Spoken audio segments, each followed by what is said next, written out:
Hi friends, आपका स्वागत है हमारे एस स्टडी गुप्ता चैनल में। तो आज के इस वीडियो में हम क्लास 10 ट्रिगोमेट्री चैप्टर का पहला चैप्टर करेंगे 8.1। तो आप सोच रहे होंगे सबसे पहले ट्रिगोमेट्री से क्यों पढ़ाया जा रहा है। तो ट्रिगोमेट्री से इसलिए पढ़ाया जा रहा है क्योंकि 10th का फाइनल एग्जाम में ट्रिगोमेट्री से अधिक 25 नंबर 30 नंबर का क्वेश्चन पूछता है, 1 नंबर और 2 नंबर और 5 नंबर के मिलाकर। इसलिए हम सबसे पहले ट्रिगोमेट्री ही स्टार्ट कर रहे हैं। इसके बाद फर्स्ट चैप्टर से स्टार्ट किया जाएगा। तो देखिए, सबसे पहले हम जानेंगे कि ट्रिगोमेट्री किसे कहते हैं। तो ट्रिगोमेट्री गणित की वह शाखा है, त्रिकोणमिति गणित की वह शाखा है जिसके अंतर्गत हम गणित की वह शाखा है जिसके अंतर्गत हम त्रिभुज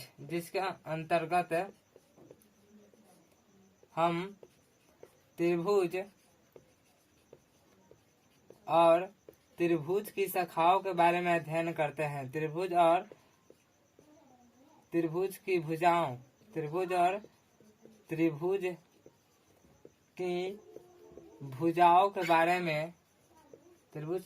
के बारे में अध्ययन करते हैं, यानी जानते हैं। तो आपको पता चला कि त्रिकोणमिति किसे कहते हैं। तो त्रिकोणमिति गणित की वह शाखा है जिसके अंतर्गत हम त्रिभुज और त्रिभुज की भुजाओं के बारे में अध्ययन करते हैं, यानी जानते हैं। तो त्रिकोणमिति पढ़ने से पहले आपको त्रिभुज को पढ़ना होगा। तो मैं बेसिक से स्टार्ट कर रहा हूँ, इसलिए आपको त्रिभुज भी थोड़ा बताते चल रहा हूँ। तो सबसे पहले देखिए त्रिभुज कैसे बनता है। तो ये देखिए, ये एक त्रिभुज है।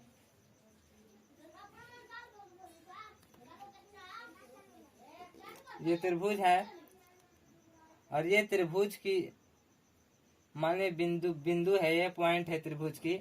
और इन पॉइंट का नाम मान लीजिए ये ए है और ये बी है और ये सी है।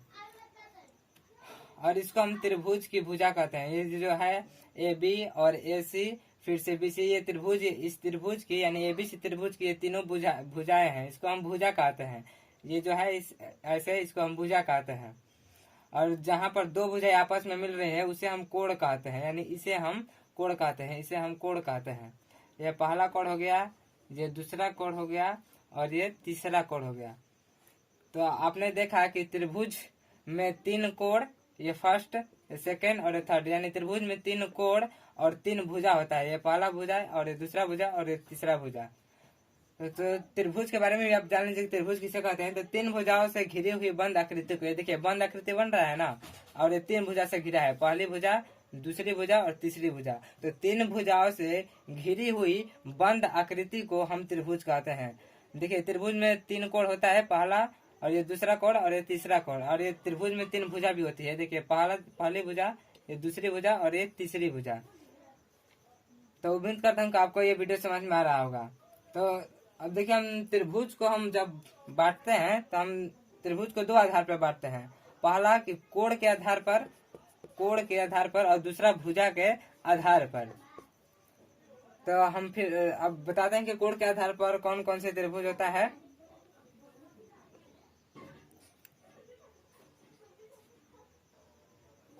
इसका आप स्क्रीनशॉट ले लीजिए, मैं इसको मिटा रहा हूँ और आपको बताता हूँ कि त्रिभुज को कोण के आधार पर कितने त्रिभुज होते हैं और भुजा के आधार पर कितने त्रिभुज होते हैं। फिर हम आगे बढ़ेंगे। स्क्रीनशॉट ले लीजिए इसका। तो चलिए आगे बढ़ते हैं। तो अब देखते हैं कि कोण के आधार पर कितने त्रिभुज होते हैं और भुजा के आधार पर कितने त्रिभुज होते हैं। तो ये हो गया त्रिभुज।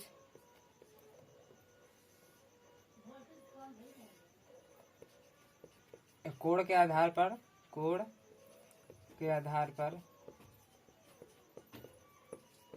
और भुजा के आधार पर।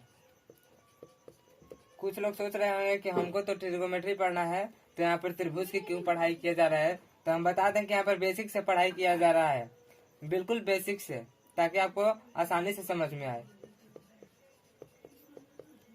तो देखिए त्रिभुज को दो भागों में बांटा जाता है, पहला कोण के आधार पर और दूसरा भुजा के आधार पर। तो देखिए कोण के आधार पर कौन कौन से त्रिभुज होते हैं। तो कोण के आधार पर होते हैं कोण के आधार पर होते हैं समकोण त्रिभुज, समकोण त्रिभुज। तो समकोण त्रिभुज किसे कहते हैं, तब ऐसा त्रिभुज जिसमें एक कोण समकोण होता है उसे समकोण त्रिभुज कहते हैं। फिर है न्यून कोण त्रिभुज, फिर है न्यून कोण त्रिभुज।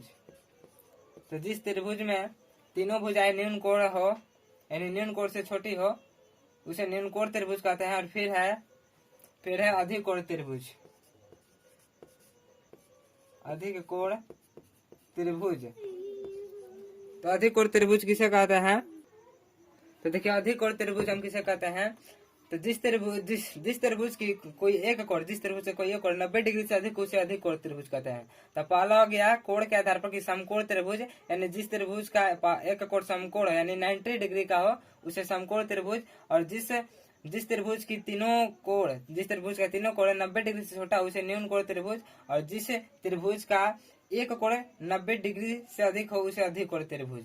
अब देखिए अब भुजा के आधार पर, तो भुजा के आधार पर अगर हम बांटने चलेंगे तो त्रिभुज मान लीजिए अगर किसी त्रिभुज की तीनों भुजाएं बराबर होंगी तो उसका एक प्रॉपर नाम होता है जिसे हम कहते हैं समबाहु त्रिभुज, जिसे हम कहते हैं समबाहु त्रिभुज, समबाहु त्रिभुज। इसका मतलब क्या होगा, अगर मान लीजिए त्रिभुज है तो अगर इस त्रिभुज की तीनों भुजाएं, मान लीजिए पहली भुजा 6 सेंटीमीटर है, दूसरी भुजा भी 6 सेंटीमीटर है और तीसरी भुजा भी 6 सेंटीमीटर है, तो यानी तीनों भुजा बराबर है, तीनों भुजा आपस में क्या है, बराबर है, तो इसे हम समबाहु त्रिभुज का नाम देंगे। यानी तीनों भुजाएं आपस में बराबर होती है तब हम इसे समबाहु त्रिभुज कहेंगे।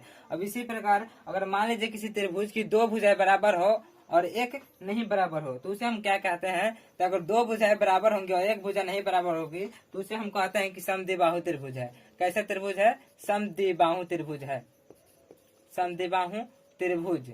यानी मान लीजिए त्रिभुज हो गया और इसकी पहले भुजा मान लीजिए 4 सेंटीमीटर है और दूसरी भुजा भी 4 सेंटीमीटर है, लेकिन ये तीसरी भुजा 3 सेंटीमीटर है। तो यहाँ पर देखिए दो भुजा तो बराबर है लेकिन यहाँ पर तीसरी भुजा बराबर नहीं है, तो इसलिए हम इसे समद्विबाहु त्रिभुज कहते हैं। यानी सम मतलब बराबर, द्वि मतलब दो, यानी दो भुजा बराबर होनी चाहिए, उसे समद्विबाहु त्रिभुज कहते हैं। और समबाहु का मतलब सभी भुजा बराबर हो, इसमें दो भुजाएं बराबर होती है इसलिए समद्विबाहु त्रिभुज। और मान लीजिए अगर किसी त्रिभुज की तीनों भुजा बराबर नहीं हो, सभी अलग अलग हो, तब उसे हम क्या कहेंगे, तो उसे हम विषम बाहु त्रिभुज कहेंगे। उसे हम क्या कहेंगे, विषम बाहु त्रिभुज, विषम बाहु त्रिभुज कहेंगे उसे। मान लीजिए कि ये त्रिभुज हो गया और ये 4 सेंटीमीटर है, ये 3 सेंटीमीटर है और ये 6 सेंटीमीटर है।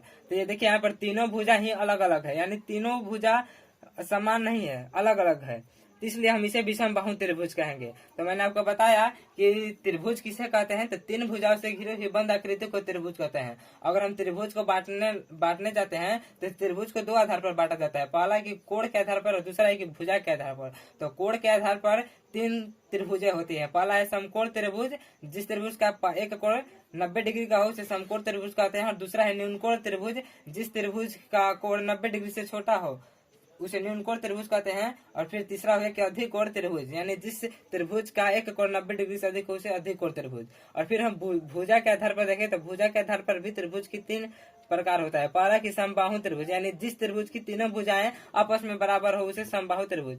फिर दूसरा हो गया कि समद्विबाहु त्रिभुज, यानी जिस त्रिभुज की दो भुजाएं बराबर हो उसे समद्विबाहु त्रिभुज। और तीसरा हो गया विषम बाहु त्रिभुज, यानी जिस त्रिभुज की तीनों भुजाएं बराबर नहीं होती है यानी भिन्न होती है उसे विषम बाहु त्रिभुज कहते हैं। तो ट्रिगोमेट्री में हमें सिर्फ पढ़ना है समकोण त्रिभुज के बारे में, ट्रिगोमेट्री में हमको सिर्फ पढ़ना है समकोण त्रिभुज के बारे में। ये सभी त्रिभुज के बारे में पढ़ना है लेकिन हमें आगे पढ़ना है, और पिछले हम 6-7 में भी पढ़ चुके हैं, लेकिन ट्रिगोमेट्री में हमको समकोण त्रिभुज पढ़ना है, इसी पर ट्रिगोमेट्री चलता है। तो चलिए अब हम समकोण त्रिभुज के ओर चलते हैं। चलिए तब हम समकोण त्रिभुज की ओर चलते हैं। तो देखिए समकोण त्रिभुज, समकोण त्रिभुज, अगर मान लीजिए आपको ये दे दिया, एक लाइन दे दिया और इस पर आपको कहा जाए कि आपको इस पर 90 डिग्री का कोण बनाना हो, तो आप 90 डिग्री का कोण कैसे बनाएगा, आप 90 डिग्री का कोण बनाएगा तो जो 90 डिग्री का कोण बनेगा वो सीधा ऐसे लंब बनेगा, ये सीधा एकदम ऐसे लंब बनेगा। तो लंब बनेगा तो इसको अगर हम यहाँ से ऐसे मिला दे तो ये देखिए, और यहाँ पर हम 90 डिग्री के कोण बनाए हैं तो 90 डिग्री देते हैं तो ये समकोण त्रिभुज कहलाता है, ये समकोण त्रिभुज। अब इसका हम नाम दे देते हैं ए, बी और सी, आप कुछ भी नाम दे सकते हैं। अब यहाँ पर देखिए, यहाँ पर एक ध्यान देने योग्य बात है, क्या है तो तीनों त्रिभुज के कोण का जो ये होता है वो 180 डिग्री होता है, और ये तो 90 डिग्री हो गया। अगर मान लीजिए ये कोण जो है इसको हम थीटा का नाम दे दे, थीटा, यानी आपको जीरो लिखकर और इसमें अगर ऐसे काट देंगे तो ये थीटा कहलाता है, इसको हम थीटा नाम बोलते हैं। देखिए ये मान लीजिए थीटा अगर हम नाम दे दे तो किसी भी समकोण त्रिभुज में अगर थीटा, अगर हम त्रिकोणमिति की बात करें, त्रिकोणमिति की, तो थीटा की सामने की भुजा जो है, यानी ये थीटा की सामने भुजा कौन है, ये भी भुजा है थीटा की सामने की भुजा, तो थीटा की सामने वाली भुजा लंब कहलाती है। क्या कहलाती है, लंब। इस बात को आप बढ़िया से याद कर लीजिए और ध्यान दे लीजिए कि थीटा की सामने वाली भुजा लंब कहलाती है, थीटा की सामने वाली भुजा लंब कहलाती है। और ये देखिए इस त्रिभुज में सबसे बड़ी भुजा कौन है, तो इस त्रिभुज में इन दोनों से सबसे बड़ी भुजा देखिए ये है, ये बड़ी भुजा है, ये एसी। तो जो बड़ी भुजा है ना उसको हम कर्ण कहते हैं। क्या कहते हैं, कर्ण। सबसे बड़ी भुजा को कर्ण और थीटा के सामने वाली भुजा को हम लंब कहते हैं। और जो बच गया भुजा, ये तो कर्ण हो गया एसी और ये भी लंब हो गया। अब हमारा कौन सा भुजा बचा, तो बीसी भुजा बचा, तो जो बच गया उसे हम आधार कहते हैं। तो आपको उम्मीद करता हूँ कि ये वीडियो समझ में आ रहा होगा कि यहाँ पर थीटा के सामने वाली भुजा लंब कहलाती है और सबसे बड़ी भुजा कर्ण कहलाती है, और जो बच गया वो आधार कहलाती है। तो इसमें ए बी क्या हो गया, ए बी लंब हो गया और बीसी जो हो गया वह आधार हो गया और एसी जो हो गया वो कर्ण हो गया। अब देखिए सीबीएसई बोर्ड के लड़के के लिए लंब को हम परपेंडिकुलर बोलते हैं, इसलिए हम इसे पी से डिनोट करते हैं, यानी पी से सूचित करते हैं। और आधार को हम बेस लिखते हैं तो हम इसको बी से सूचित करते हैं, और कर्ण को हम हाइपोटेनियस बोलते हैं, इसलिए इसको एच से सूचित करते हैं। तो यहाँ देखिए कर्ण को एच से और लंब को पी से और आधार को बी से। अगर हम हिंदी मीडियम के बच्चों वाले के कहें तो लंब को अपनी भाषा में वो लोग एल बोलते हैं और आधार को ए और कर्ण को के। तो ये हमको नहीं पढ़ना है, हमको सीबीएसई बोर्ड वाला ही फॉलो करना है। ऐसे तो हम फार्मूले इसे हिंदी बोर्ड वाले लड़के के लिए एल बी एल ए और के पर ही बताएंगे, लेकिन लंब का ओरिजिनल नेम परपेंडिकुलर होता है और आधार का बेस और कर्ण का हाइपोटेनियस। इसलिए कर्ण को हम एच से सूचित करते हैं, लंब को पी से और आधार को बी से। अब देखिए यहीं पर बगल में आपको एक और त्रिभुज आपको बना रहे हैं। तो देखिए यहीं पर एक और त्रिभुज बता रहे हैं और उसमें आपको बताना है कि इसमें कौन सा कर्ण है और कौन सा लंब और कौन सा आधार है।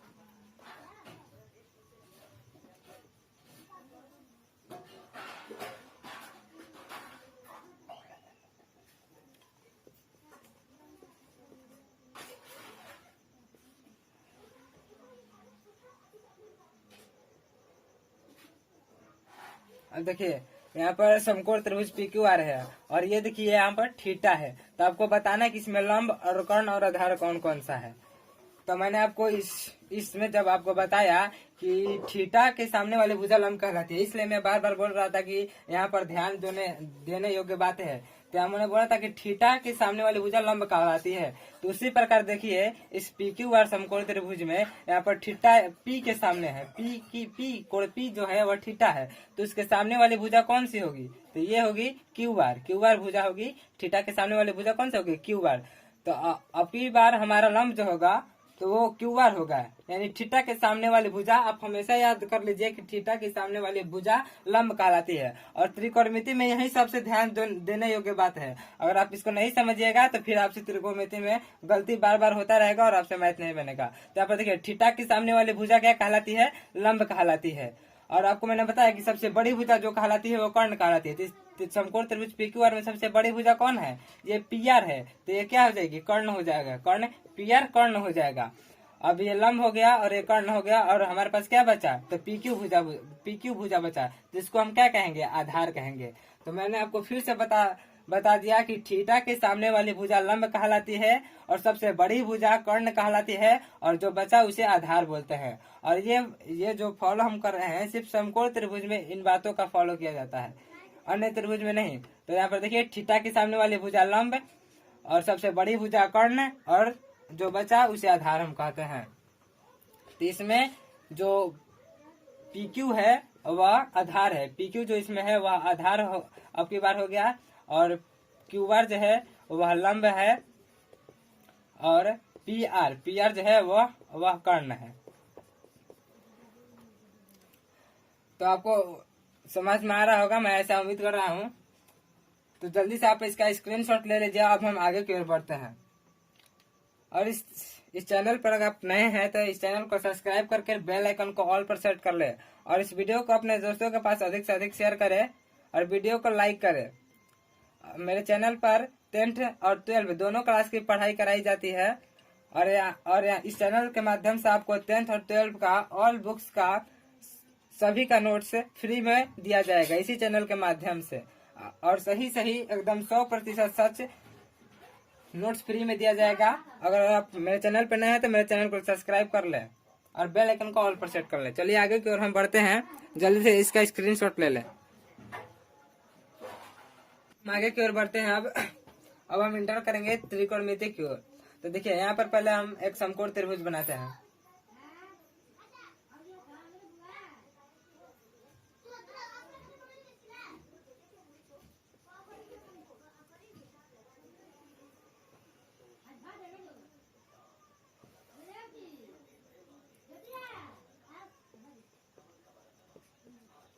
ये हो गया समकोण त्रिभुज और मान लीजिए ये हमने थीटा मान लिया, थीटा। तो मैंने आपको अभी के पिछले ही वीडियो में बताया कि थीटा के सामने वाली भुजा जो कहलाती है वो लंब कहलाती है। तो थीटा के सामने वाली भुजा कौन सी है, AB है। तो इसको हम क्या बोलेंगे, लंब। इसको हम बोलेंगे लंब। और सबसे बड़ी भुजा कौन सी है, AC है। तो AC को हम क्या बोलेंगे, कर्ण। यानी सबसे बड़ी भुजा को कर्ण और BC को क्या बोलेंगे हम, आधार।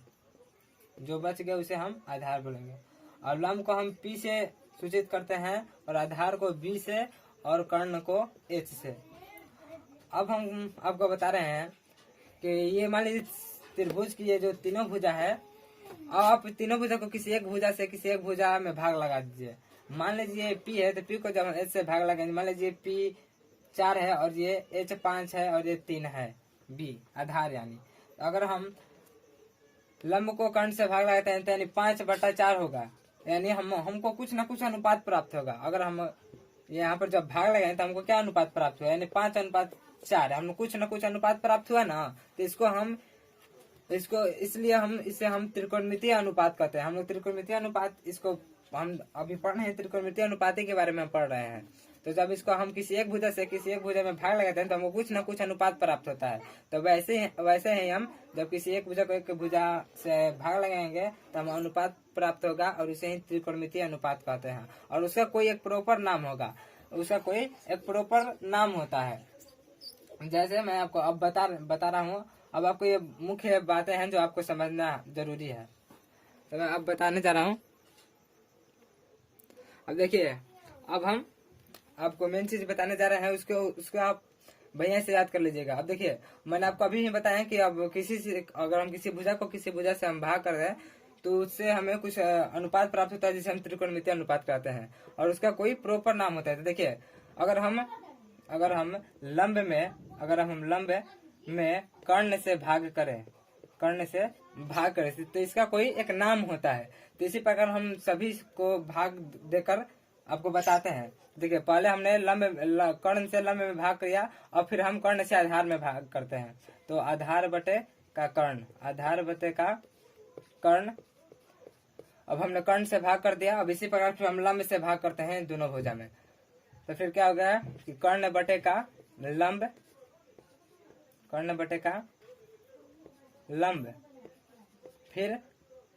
फिर क्या बचा, आधार बचा। तो आधार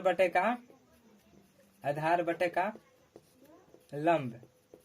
देखिए, हमने कर्ण से लंब और आधार में भाग किया, फिर हमने लंब से कर्ण और आधार में भाग किया, और फिर क्या बचा, फिर आधार बचा। अब हम आधार से ये दोनों भुजाएं भाग करेंगे तो क्या हो जाएगा, लंब बटे आधार, फिर क्या होगा, कर्ण बटे का आधार।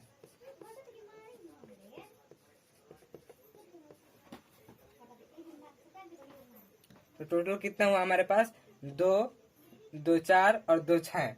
तो हमें कितना अनुपात प्राप्त हुआ, यानी 6 त्रिकोणमितीय अनुपात हमें प्राप्त हुआ। पहला लंब बटे का कर्ण, दूसरा आधार बटे का कर्ण, और तीसरा कर्ण बटे का लंब, और चौथा आधार बटे का लंब, और पांचवा लंब बटे आधार, और छठवां कर्ण बटे आधार। अब इन सभी का एक प्रॉपर नाम होता है। तो देखिए, सबसे पहले लंब बटे कर्ण जो है ना, इसको हम साइन बोलते हैं, लंब बटे कर्ण को हम साइन बोलते हैं। और ये जो हमें अनुपात प्राप्त हुआ है वह किसी से प्राप्त हुआ है, यानी इसके अंतर्गत इसी से प्राप्त हुआ है, यानी ये कोण जो है कितना है, ये थीटा है, ये कोण कितना है, थीटा है। तो इसलिए हम थीटा यहाँ पर लिखेंगे, थीटा। तो यानी कि क्या हो जाएगा हमारे पास, यानी साइन थीटा। तो लंब बटे कर्ण को हम क्या बोलेंगे, साइन थीटा। और फिर आधार बटे कर्ण है, आधार बटे कर्ण को हम बोलते हैं कॉस थीटा। आधार बटे को कर्ण को हम बोलते हैं कॉस बोलते हैं, आधार बटे कर्ण को। लेकिन ये थीटा के हमें जो ये अनुपात प्राप्त हुआ है वह इस कोण से प्राप्त हुआ है, और ये कोण कितना है, थीटा है। तो यहाँ पर थीटा हो जाएगा, यानी कॉस थीटा। और फिर एक कर्ण बटे लंब, तो इसको हम कोसेक बोलते हैं, नहीं कोसेक नहीं, हाँ इसको हम कोसेक बोलते हैं, कर्ण बटे लंब को कोसेक बोलते हैं, कोसेक। और जो ये हमें अनुपात प्राप्त हुआ है वह इस कोण से हमें प्राप्त हुआ है, और यह कोण कितना है, तो यह कोण थीटा है। तो कोसेक थीटा हो जाएगा, कोसेक थीटा। इसी तरह आधार बटे लंब को हम बोलते हैं कॉट, आधार बटे लंब को कॉट बोलते हैं। और ये अनुपात हमें इस इस कोण के चलते प्राप्त हुआ है, और यह कोण थीटा है, तो इसलिए कॉट थीटा। इसी तरह लंब बटे आधार को बोलते हैं हम लोग टैन, और थीटा बोलते हैं। फिर क्योंकि ये अनुपात हमें इस थीटा के चलते प्राप्त हुआ है, इस कोण के चलते, और यह कोण थीटा है, तो टैन थीटा। और कर्ण बटे आधार को हम बोलते हैं सेक थीटा, सेक थीटा। तो देखिए, कुल हमें 6 त्रिकोणमितीय अनुप्राप्त हुआ, और इनका एक प्रॉपर नाम भी है, यानी लंब बटे कर्ण का नाम है साइन थीटा, आधार बटे कर्ण का नाम है कोस थीटा, कर्ण बटे लंब का नाम है कोसेक थीटा, आधार बटे लंब का नाम है कॉट थीटा, लंब बटे आधार का नाम है टैन थीटा, और कर्ण बटे आधार का नाम है सेक थीटा। हमारे वीडियो को 1.25x पर यूट्यूब पर आप देखिएगा, थोड़ा अच्छा लगेगा। तो हमें देखिए यहाँ पर 6 त्रिकोणमितीय अनुप्राप्त हुआ, और इनका प्रॉपर नाम है। तो मैं उम्मीद करता हूँ कि आपको ये वीडियो अच्छा लग रहा होगा। अगर मेरा वीडियो अच्छा लगे तो मेरे वीडियो को लाइक कीजिए, और दोस्तों के पास अधिक से अधिक शेयर कीजिए। तो चलिए हम फिर आगे बढ़ते हैं। आप इतना का स्क्रीनशॉट ले लीजिए। अब इसको हम आपको याद करवाएंगे, ये कैसे याद होगा, और बिल्कुल आसानी से एक ट्रिक के साथ, एक शॉर्ट ट्रिक के साथ आपको बताएंगे। तो चलिए इसका स्क्रीनशॉट ले लीजिए एक बार। अब आगे बढ़ते हैं। और आपको मैं एक बात बताता चलूं कि ये जो हमने साइन लिखा है, इसका पूरा नाम अगर आप देखेंगे तो इसका साइन ऐसे लिखाता है SINE, इसका पूरा नाम है। लेकिन हम इसका 3 ही लेटर पढ़ते हैं त्रिकोणमिति में। और ये जो कॉस है, इसका पूरा नाम अगर आप देखेंगे तो कॉस का पूरा नाम कोसाइन होता है, कोसाइन होता है इसका पूरा नाम। कॉस का कोसाइन पूरा नाम होता है, लेकिन हम इसका सिर्फ ये 3 ही लेटर पढ़ते हैं कॉस, ये INE छोड़ देते हैं, सिर्फ आपका कॉस पढ़ते हैं। और फिर इसी प्रकार जब हम साइन कॉस, और इसी प्रकार अगर हम टैन का देखें, टैन का, तो टैन का पूरा नाम होता है टेंजेंट होता है, टेंजेंट, TANGENT, टेंजेंट होता है इसका पूरा नाम। लेकिन हम इसका 3 ही लेटर पढ़ते हैं, सिर्फ टैन पढ़ते हैं इसका। आप लोग याद कर लीजिएगा इसका पूरा नाम। मान लीजिए आपसे कोई पूछ देगा तो आप बता सकते हैं कि साइन का पूरा नाम SINE होता है, लेकिन हम इसका 3 ही लेटर पढ़ते हैं SIN। और कॉस का पूरा नाम कोसाइन होता है, लेकिन इसका 3 ही लेटर हम पढ़ते हैं कॉस। और टैन का टेंजेंट नाम होता है, और इसका हम 3 ही लेटर पढ़ते हैं टैन। अब इसी प्रकार और इसी प्रकार आप कॉट का देखेंगे तो कॉट का पूरा नाम होता है कोटेंजेंट। कॉट का पूरा नाम देखेंगे तो आपको होता है कोटेंजेंट, TANGENT, कोटेंजेंट होता है। लेकिन कोट का भी हम 3 ही लेटर पढ़ते हैं, सिर्फ कोट। कोट का पूरा नाम कोटेंजेंट, लेकिन इसमें हम 3 ही लेटर पढ़ते हैं, COT, कोट पढ़ते हैं। और इसी प्रकार फिर हम सेक का देखें तो सेक का पूरा नाम होता है, सेक का पूरा नाम सेकेंट, यानी SECANT सेकेंट होता है, लेकिन इसका हम सिर्फ 3 ही लेटर पढ़ते हैं, सेक, SEC सेक, इसका पूरा नाम सेकेंट होता है। अब इसी प्रकार फिर कोसेक का अगर हम देखें तो कोसेक का पूरा नाम होता है कोसेकेंट, यानी कोसेकेंट, कोसेकेंट यानी COSECANT, कोसेकेंट। कोसेक का पूरा नाम क्या होता है? कोसेकेंट। इसका हम सिर्फ 5 ही लेटर पढ़ते हैं, कोसेक, लेकिन इसका पूरा नाम है कोसेकेंट। साइन का पूरा नाम SIN साइन, फिर कॉस का पूरा नाम कोसाइन, फिर टैन का पूरा नाम टैजेंट, फिर कॉट का पूरा नाम कोटैजेंट, और फिर सेक का पूरा नाम सेकेंट, और कोसेक का पूरा नाम कोसेकेंट। तो आप याद कर लीजिएगा इसे और अपने से कॉपी पर नोट कर लीजिएगा इसका पूरा नाम। तो चलिए स्क्रीनशॉट ले लीजिए। अब हम आगे की ओर बढ़ते हैं। मैंने आपको यहाँ पर बताया कि साइन थीटा यानी लंब बटे कर्ण होता है वह साइन थीटा का होता है, और कोसेक थीटा बराबर कर्ण बटे आधार होता है, और कॉस थीटा बराबर आधार बटे कर्ण, और सेक थीटा बराबर कर्ण बटे आधार, और टैन थीटा बराबर लंब बटे आधार, और कॉट थीटा बराबर आधार बटे कर्ण। तो आप लोग बोलेंगे इसको हम इतना कैसे याद रखें? तो मैंने आपको एक शॉर्ट ट्रिक बताने जा रहा हूँ, इसको आप ध्यान से देखिएगा। सबसे पहले हिंदी मीडियम के बच्चे वालों के लिए तो देखिए यहाँ पर क्या होता है, लाल बट्टे कक्का, LAL, इसका ट्रिक है लाल बट्टे कक्का यानी KKA। तो ये हिंदी मीडियम के बच्चों वाले के लिए है। देखिए L का मतलब होता है लंब, L का मतलब होता है लंब, A का मतलब है आधार, और K का मतलब है कर्ण। तो पहला देखिए, पहला है कि लंब बटे का कर्ण, लंब बटे का कर्ण। तो लंब बटे का कर्ण किसका होता है? तो लंब बटे का जो कर्ण होता है वह साइन थीटा का होता है। तो इसको हम साइन बोलते हैं, इसको हम क्या बोलते हैं? साइन थीटा, यानी लंब बटे कर्ण।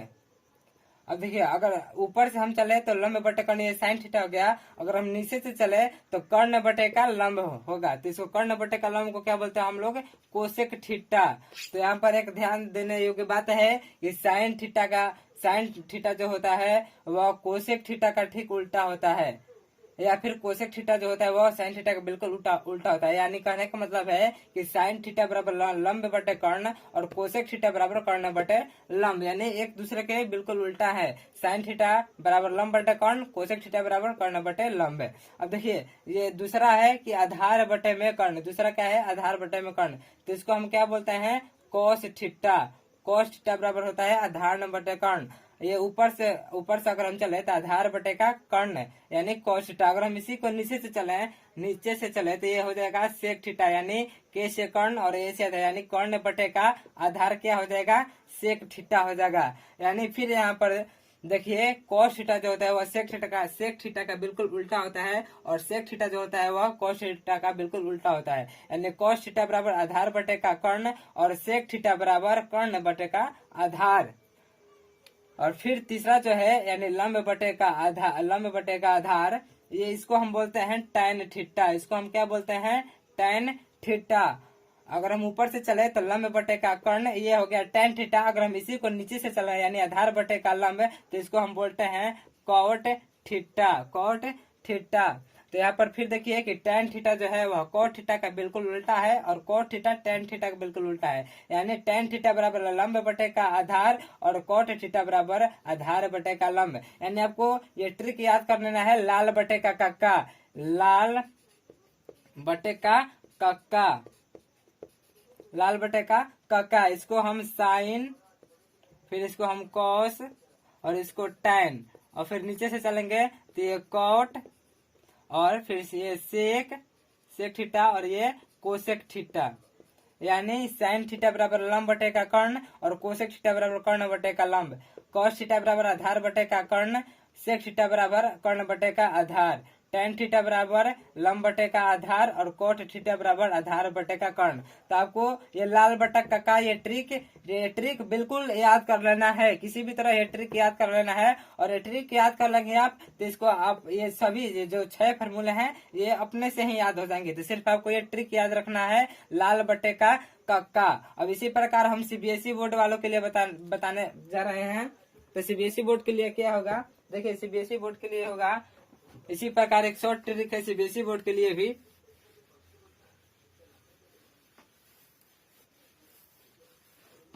तो सीबीएसई बोर्ड के लिए क्या है, पी बी बी और एच एच बी।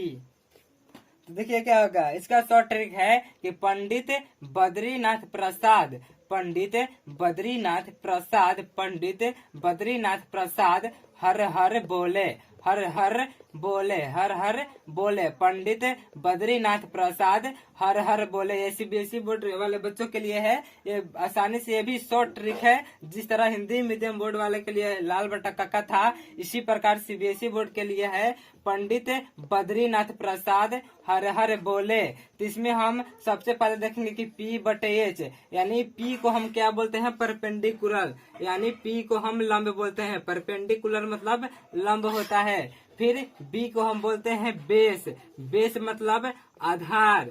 और इसी प्रकार हम एच को बोलते हैं हाइपोटेनस, हाइपोटेनस मतलब यानी कर्ण। तो पंडित बद्रीनाथ प्रसाद हर हर बोले, तो पहला है परपेंडिकुलर बटे हाइपोटेनियस, यानी लंब बटे कर्ण।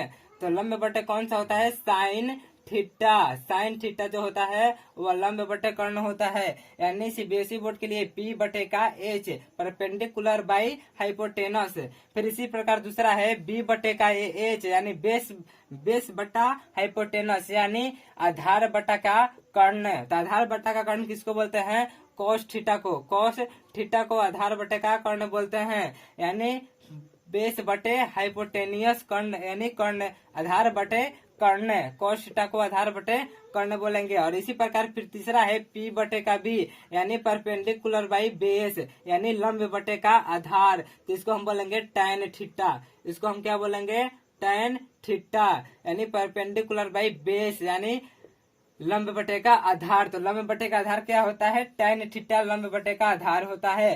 तो इसको हम टैन थीटा बोलेंगे। अगर इसी प्रकार नीचे से हम चलेंगे तो बेस बटे का परपेंडिकुलर, यानी आधार बटे का लंब कोट थीटा होता है। आधार बटे का लंब क्या होता है, कोट थीटा, यानी बी, यानी बेस बटे का पी। इसी प्रकार कोस थीटा बेस बटे का कर्ण, यानी आधार बटे का कर्ण है। इसको अगर हम उल्टा देखें तो हाइपोटेनियस बटे का बेस, ये उल्टा हो गया, यानी कर्ण बटे का आधार। इसको हम बोलते हैं सेक, सेक थीटा। इसको हम क्या बोलते हैं, सेक थीटा, यानी कोस थीटा बराबर बेस बटे हाइपोटेनियस, यानी आधार बटे कर्ण। तो सेक थीटा बराबर हाइपोटेनियस बटे का बेस, यानी कर्ण बटे का आधार। यानी टेन थीटा कोट थीटा का उल्टा है, और कोट थीटा टेन थीटा का उल्टा है। यानी टेन थीटा बराबर पी बटे का बी, यानी लंब बटे का आधार। तो कोट थीटा बराबर बी बटे का पी, यानी आधार बटे का लंब। इसी प्रकार कोस थीटा बराबर बी बटे का एच, यानी आधार बटे का कर्ण। तो इसी प्रकार सेक थीटा बराबर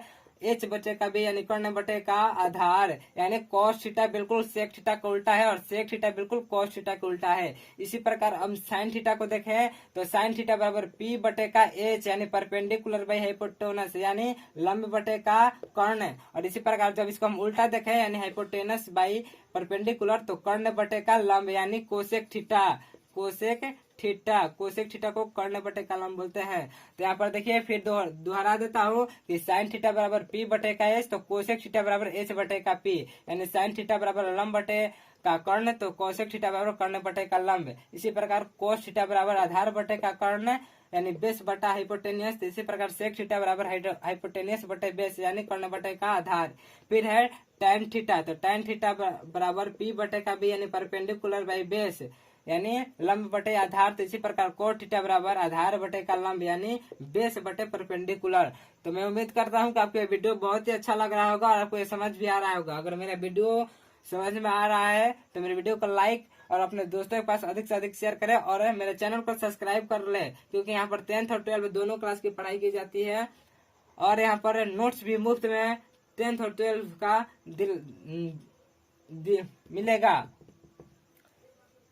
चलिए इसको आप अपने कॉपी पर नोट कर ले। और मैं आपको बता देना चाहता हूँ कि मेरे वीडियो को 1.25 गुना पर देखिए। यूट्यूब पर आप जाएंगे तो वहाँ पर वीडियो क्वालिटी को बढ़ाने का सिस्टम रहता है 1.25 पर, देखिए तब आपको अच्छा लगेगा। चलिए इसका स्क्रीनशॉट एक ले लीजिए और इसको कॉपी पर नोट कर लीजिए। अब हम आगे की ओर बढ़ेंगे। अब कुछ और बातें हैं जो आपको जानना जरूरी है।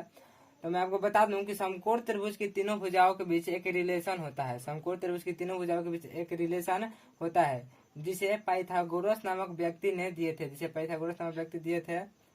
जिसे हम पाइथागोरस थ्योरम यानी पाइथागोरस प्रमेय के नाम से जानते हैं।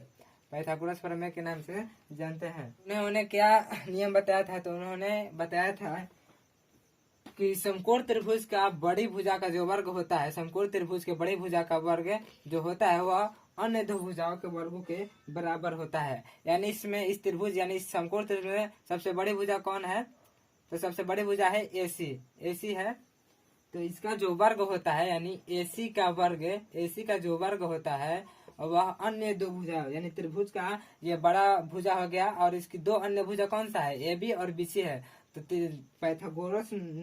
पाइथागोरस बोले थे कि ये जो सबसे बड़ी भुजा का वर्ग अन्य दो भुजाओं के वर्गों के योग के बराबर होता है। तो अन्य दो भुजा ए बी है, तो ए बी का वर्ग और फिर बीसी का वर्ग यानी सबसे बड़ी भुजा का वर्ग अन्य दो भुजाओं के वर्गों के योग के बराबर वर्गों के योग के बराबर होता है। इससे पाइथागोरस नामक व्यक्ति ने बताए थे कि किसी समकोण त्रिभुज के उस त्रिभुज के बड़ी भुजा का वर्ग अन्य दो भुजाओं के वर्गों के योग के बराबर होता है। ये पाइथागोरस नामक व्यक्ति ने बताए थे। आपको ये जान लेना बहुत ही महत्वपूर्ण चीज है। वैसे आप इसको 7 क्लास में भी आपको ये पढ़ने को मिला होगा, लेकिन 10th क्लास में इसे विशेष से जानना है और इसे सिद्ध भी करना है। इसे हम पाइथागोरस थ्योरम बोलते हैं, यानी पाइथागोरस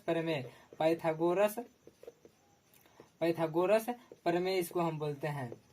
पाइथागोरस प्रमेय इसको बोलते हैं पाइथागोरस प्रमेय। यानी एसी का वर्ग बराबर ए बी का वर्ग प्लस बीसी का वर्ग। ये पाइथागोरस जी बताए थे कि किसी समकोण त्रिभुज के उस त्रिभुज के बड़ी भुजा का वर्ग जो होता है उस त्रिभुज के अन्य दो भुजाओं के वर्गों के योग के बराबर होता है।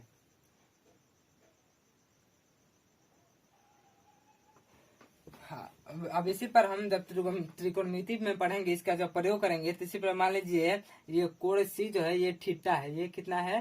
थीटा है। तो मैंने आपको बताया कि थीटा के सामने वाली भुजा क्या कहलाती है? लंब। तो ए बी लंब हो गया और सबसे बड़ी भुजा कर्ण कहलाती है, तो एसी कर्ण हो गया और बीसी जो है वह आधार हो गया। तो लंब को पी से सूचित करते हैं, कर्ण को एच से और आधार को बी से। तो इसी प्रकार जो होगा कि सबसे बड़ी भुजा का वर्ग यानी एसी का वर्ग यानी एसी कितना है? एच है। तो एच का वर्ग यानी एच का स्क्वायर बराबर ए बी का स्क्वायर यानी पी का स्क्वायर प्लस बीसी का स्क्वायर यानी बी का स्क्वायर।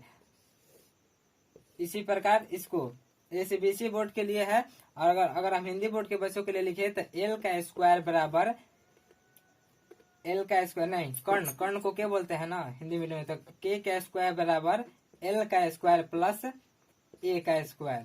तो ये उतना अच्छा नहीं लगता है आपको। ये सीबीएसई बोर्ड वाला याद रखना है कि एच का स्क्वायर जो होता है वह पी स्क्वायर और बी स्क्वायर के वर्गों के योग के बराबर होता है। यानी कर्ण का स्क्वायर जो होता है वह त्रिभुज के दो अन्य भुजा यानी लंब स्क्वायर प्लस आधार स्क्वायर के बराबर होता है।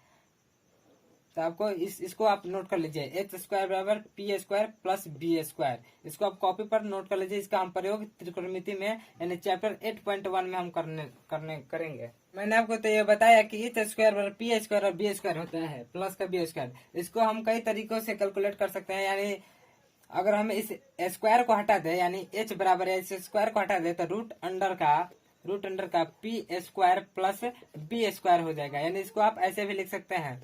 फिर अगर हम p को छोड़ दे और b को इधर ला दे तो पी स्क्वायर बराबर क्या हो जाएगा? एच स्क्वायर माइनस का बी स्क्वायर। तो ये इस तरह से भी हो जाएगा। और फिर अगर हम इसको स्क्वायर को भी हटा दे तो p बराबर हो जाएगा root under H square minus का बी स्क्वायर। फिर अगर हम इसे p को इधर लाए और b को यहीं पर छोड़ दे तो हो जाएगा कि बी स्क्वायर बराबर बी स्क्वायर। यहाँ पर लिख देते हैं कि बी स्क्वायर बराबर क्या हो जाएगा? अगर इसको हम यहीं पर छोड़ दें और इसको बराबर का इस साइड लाए तो बी स्क्वायर बराबर हो जाएगा एच स्क्वायर माइनस का पी स्क्वायर। फिर इस स्क्वायर को अगर हम इधर ले जाएंगे तो ये रूट बन जाएगा, तो क्या हो जाएगा बी बराबर root under H square minus P square. तो इसका भी प्रयोग होगा 8.1 चैप्टर में, तो इसका भी आप स्क्रीनशॉट जरूर ही ले ले और इसको याद कर ले जरूर, ये आपको बहुत जगह काम करेगा। इसे इसे इसे हम पाइथागोरस प्रमेय कहते हैं, पाइथागोरस प्रमेय यानी पाइथागोरस थ्योरम। तो चलिए जल्दी से इसका स्क्रीनशॉट ले लीजिए। तो चलिए आज के लिए बस हम इतना ही इस वीडियो को रखते हैं। और मैं एक बात बताता हूँ कि पिछले वाले वीडियो में मैंने फार्मूला बताया था उसको आप जरूर ध्यान से एक बार देख लीजिएगा और उस फार्मूला को याद कर लीजिएगा, क्योंकि इस फार्मूला का प्रयोग इस चैप्टर में होने वाला है, बहुत बार होने वाला है। तो उसका लिंक मैं इस वीडियो के डिस्क्रिप्शन में दे रहा हूँ, उस लिंक पर जाकर आप उस फार्मूला को देख ले ध्यान से। और उसका ट्रिक मैंने बता रखा है, सिर्फ आपको ट्रिक याद करना है और ये फार्मूला याद हो जाएगा।